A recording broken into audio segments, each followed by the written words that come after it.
Wears Prada. Give me your name and what you all play in the band. I'm Jeremy, and I play guitar and sing.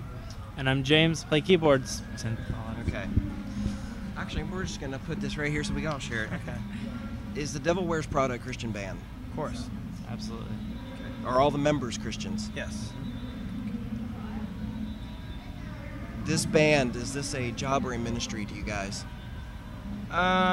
Probably a little bit of both because it pays the bills, but at the same time, the only reason we started out was to be a ministry and to play music. Obviously, it's like, I don't know, it's not specifically only ministry because obviously the art is really important too, but I think it's like, ministry, art, then job. Obviously, when you get to a certain point, in order to keep going, it has to have some sort of business aspect. But I think we employ even less of that than a lot of other bands do, just because we are a Christian band. So we wouldn't do things business-wise that a lot of other bands would do, And I think there's a lot of attitude that doesn't come along with it that a lot of business bands would have that we don't.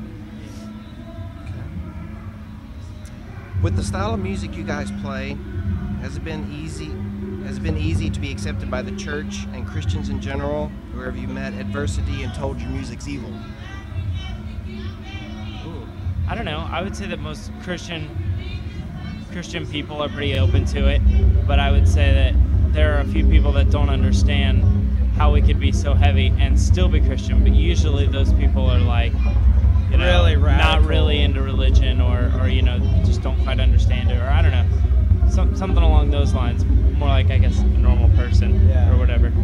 Or really, really conservative Christians that can't see, how anything other than, like I grew up in a really Baptist church, but I think even, I don't know, most people I would say would support anything that is blatantly Christian just because it has a positive message, but obviously there's still going to be some people that for whatever reason don't believe that if it sounds like this then it must be that.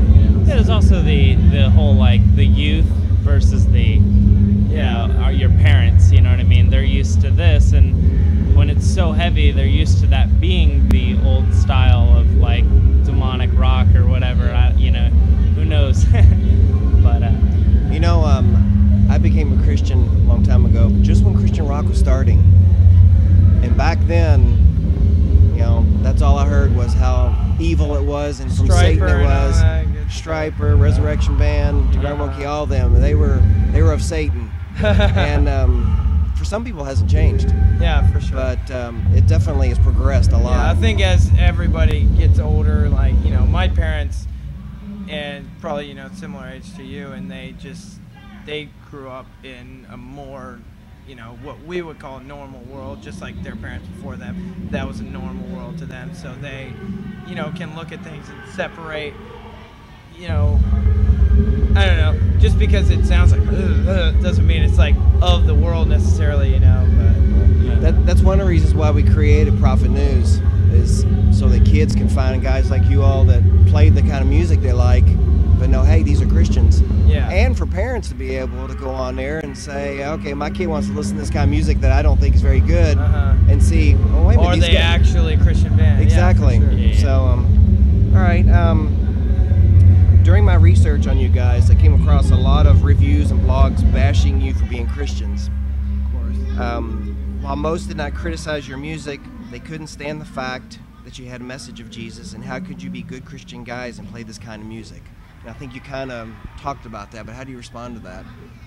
I think it's hard for any band to not really have some sort of meaning behind their band. I mean, whether it be Blink-182 and they're just out there being fun, just straight pranking each other, or like, straight edge band or anything like that. I mean, pretty much every band has their viewpoint on the world, you know what I mean? And that stuff eventually comes across just being in the public eye. So we do our thing, and if someone doesn't agree with it, I guess they don't agree with it. Yeah. I kind of tend to think of, I don't know the specific verse, but I know it says in the Bible that if you are, preaching the gospel, then you will, not you might, you will come across, struggles, and people will attack you for what you say. So it's like, well, we must be doing something right if all these people are attacking us for what we say, you know. So it's like, I don't know. I think like anything that we go through is nothing compared to what you know, people in biblical times had to go through, and or even now, you know, missionaries and stuff like that. So if a lot of people are just like, oh, this band sucks, they're a Christian, then I'll take that over being thrown in, you know, foreign jail any day. So Okay.